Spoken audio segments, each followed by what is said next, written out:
You're listening to Fun Oldies, 100.9 FM and AM 1450. Welcome to the fastest hour in radio, All Bout Cars, brought to you by ABC Motors Prescott, with your hosts, David, Don't Call Me Dave Spence, and Big Mike Hill. So, Mike, that was a cool segment, but there was too much to fit in. So we have kept our guest. We have kept our guests. It's just like a 2-month series. Yes. We could. Yeah, we could. I will tell you, Gerald knows enough about Mustangs. He could fill our whole show multiple times over. Well, I got to ask him some more questions because they interest me, and I'm sure they interest some other people here.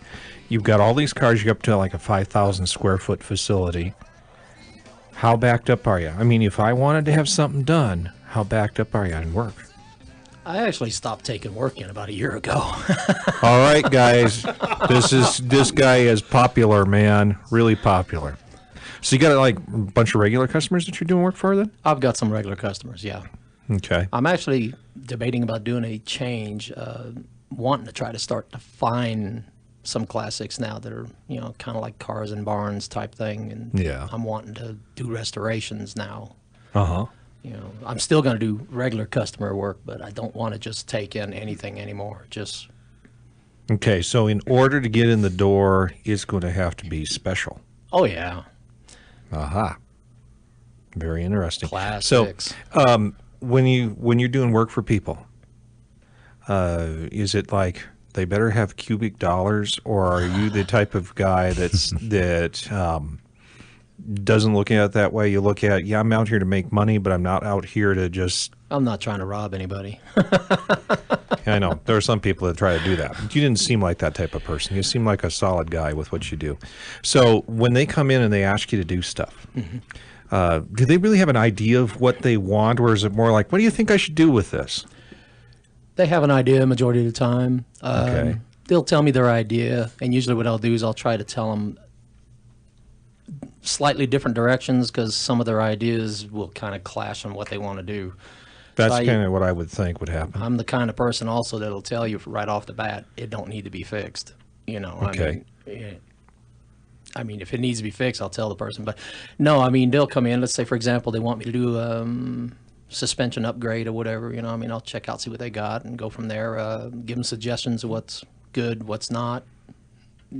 What flies by, what are you looking for? Are you trying to race? Are you trying to super cruise it, across the highway at about, 100 mile an hour? What are you trying to do? So you're going to diagnose kind of what they really want to get done. I want to hear what they've got on their mind, what they want to do with the car, because you can't mix the two together. You can't have a quarter miler trying to play with the cars that are over, 160, 200 mile an hour. Yeah. It don't work that way. Yeah, and I know a lot of people read a lot of things in magazines, and then they think, well, I can do this, and I can do this, and I can do this, and that may not be true. Well, the ones I think are funny are probably the ones with the skinnies in the front, and they think they can keep up with the cars that are going over 100 mile an hour in a turn. Yeah. And they're like, why'd you go straight? I tried to turn. Just didn't want to go that way. So, right. Just like engines, retro modding. Now if it's an original, let's say for example, we got a 69 Mustang came in, original 428, or even a 390 car, or a G-code Boss 302 car. There's no way I would have somebody like that alter their car to retro modding, except for maybe suspension and transmission, upgrade it to where it's overdrive, or better disc brakes, or at least a better handling suspension for today's technology. Now, if it's a 302 or 6-cylinder, or just something plain, nothing super special about it, then I usually will throw out there, hey, why don't we retro mod it? Why don't we turn it into an injected car with a 5-speed or an AOD? It'll be more dependable. You can leave the car sit for couple of months and stick the key in it and start it up like it sat 5 minutes ago. Yeah. And gas mileage be improved. You could highway drive it, more reliable. Air conditioning, power steering, power brakes. Whatever he wants. Pretty much what I did to my car. Yeah, I understand. So you're not the type of guy that says, "Oh, gee, you got this super rare Mustang there that's like perfect," and they want to really change it, and you'd say, "Why would you want to do that?" Yeah, that'd be crazy. You think about it. An original 428 Super Covajet 69, for example. Depending on the condition, that car is worth almost $180,000 if it's clean and nice. Yeah. You alter it. You just murdered that price by half. Yeah. So You know. I like what I hear. This guy's sensitive to what we should do, what we shouldn't do, and how to make something out of something that's like, yeah, that was the blasé one. Let's fix it. There you go. And he's the That's right, like I cool. said, he's the right guy for the job when it comes to the Mustangs. How many did you say you have? Yeah. Oh boy, I own 53 of them. Holy mackerel. But they're not all running. Yeah, Oh no, but- no. Some of them are ill. Some of them have been abandoned. I mean, but still, Well, he's almost done with my 73 Grande, but it's going to be so I can hers drive is it being to work. retromodded. Hers, So hers is being retromodded. it's got to be safe. It's going automatic with a nice little fuel injected 5.0 in it. It's got air conditioning, power brakes, power steering. The car is interior wise and exterior wise all original. Yeah, that's Yeah. like my wife used to drive a 50 Chevy Fleetline. It looked like a 50 Chevy Fleetline, Right. the outside. Right. But everything underneath was, like you're saying, Yeah. it's all different underneath. I Oh did yeah, that for yeah. her. I mean, for her especially, she's getting tired of driving a standard. So her poor little Cobra, once the 73's done, her 97 Cobra Standard's going to be sitting a lot more. Aw. Aw. Poor car. Yeah, poor car. Well, it was a 97 when I met him. It was born a V6. Picked me up from work one day. It turned into a V8.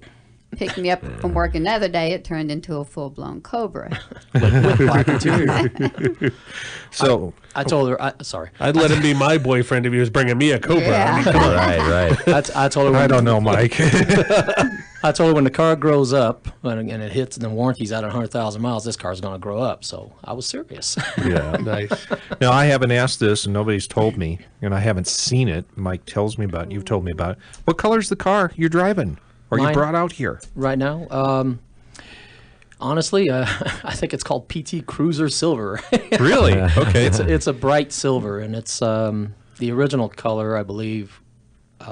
It was a green that I would not have a nightmare for. So Okay, I know there are some greens like that that used to be used. So what happened on the way here? Because I heard there's a story to this that we Oh, haven't boy. really talked about. It's been hinted at, and I would like to know. well, the trip was just fine. You want me to tell it? Does it hurt that? It hurts that much. Oh, this sounds she's- bad. like Bring she's- this man a tissue. 'Cause Like she said, I hurt my wife. You know. Okay, well, what happened? Well, the trip was good. We got into a rainstorm. Actually, started out being high winds, and then all of a sudden, it's like sandstorm or dust storm. And from dust storm, all of a sudden, it's like the lake just poured down on top of us. It wasn't even a shower. you This know. wasn't in Arizona, was it? No, it was. How did I This know? was About 20 20 miles out of Tucumcari, New Mexico. Okay. I-40. Mile marker 311. I know where that is. I've been there many times. Have you been there many times, Mike? I talked to you on the phone the last time you were there. I know. Told you I've been there many times. So it's pouring 20 miles outside of Tucumcari. What happened? Well, we're doing just fine. We slowed down. We had to. The car's got brand new tires front and back, but it didn't make any difference. We hit a couple of high spots, but the car caught it immediately, of course. We went up underneath the bridge, and it looked normal because you know how that crazy hydroplane looks. Yeah. You know? Oh, yeah. So we went into it, and the car did not rear end go out on me or front end go out on me. The entire car from center just turned. Okay. So, I mean, it was like a boat that was out of control. Mm-hmm. Unfortunately, we hit the guardrail on the right rear quarter panel. So, in my book, it's kind of embarrassing to drive right now, but she's still my baby. Yeah. Uh-oh, he sounds just like me. It reminds me. Yeah, it reminds me of myself as I go and I park it at a hotel in Colorado Springs. Somebody backed into it, yeah. and I had to drive it home like that. Oh, It Lord. really bugs the hell out of me. So I know exactly how you feel. I Trust kept me. telling him drive in a slow lane so they don't see the damage. Yeah, I know. It's like it makes me look like an idiot, and I had nothing to do with this. It slid. And that's Bo. how you feel, don't you? Oh, yeah. God. It's like you could not it's stop amazing. what happened. It is amazing how many people are giving me thumbs up. Yeah, cool. Oh. What happened? I'm not going to talk Yeah. about it, thank you. Oh, But anyways, we hit that thing. We went 180. It hit on a passenger rear. We're lucky it didn't really do much damage, but the quarter has to be replaced, unfortunately. And then we turned back around, landed into ditch, and the next thing you know, somehow, some way, we were still able to drive it out of there, and nobody was around us. One person went by and didn't even bother to stop. And I had my eyes shut the whole time, screaming. Yeah, no, I was yelling, no, no, no, no, no. So, do you have good insurance? I heard a rumor you might. I have Haggerty, and I'm very pleased with Haggerty. I've never had a problem with them, and for the price I pay for it and the work they do for me, it's amazing. I love it. Yeah, this is not a commercial, people. Remember, I once told you a couple weeks ago that Haggerty is one hell of a deal for insurance, and I get nothing for saying that. I just know from personal experience. Yeah. You know, because I've had just as crushing a moment, not to make a pun out of it, with one of my cars. Right. You know, because I have a 39 Gram and ended up with that. He didn't with hit a problem. house. No, but I didn't hit the house either. You know what happened there. I actually had somebody back into my car when it was parked on a street, and they did a hit and run. And they hit the car hard enough that it went down. Hills are steep around here, as you know. It went down the hill haven't noticed. and ran into a house. The strangest thing about it was, you know, we heard the sound. We go outside, and there's my car running into the house. The people who own the house, they were more upset about my car than my car hit the front door of their house, and it's not a joke. Wow. But my wife said I looked absolutely mortified, like somebody had died. I had just finished the car when it happened. So that's another one of my wonderful stories, but I carry insurance like you carry. Yeah.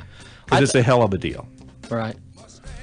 Yeah, and that's, you know, you look at the look on both their faces after telling the story, and I feel like we've completely left them on a downer, and I'd really like you guys to stay for the next segment there so we can maybe cheer you guys up a little and get you back in good spirits. And there's still a lot of stuff to talk about, so I know. I have a feeling we're running out of time, no matter how we look at it. It's the fastest hour in radio. I believe it. That's right. You're listening to All About Cars, 100.9 FM, 1450 AM. We'll be right back. Oh, guess I have to put your flat feet on.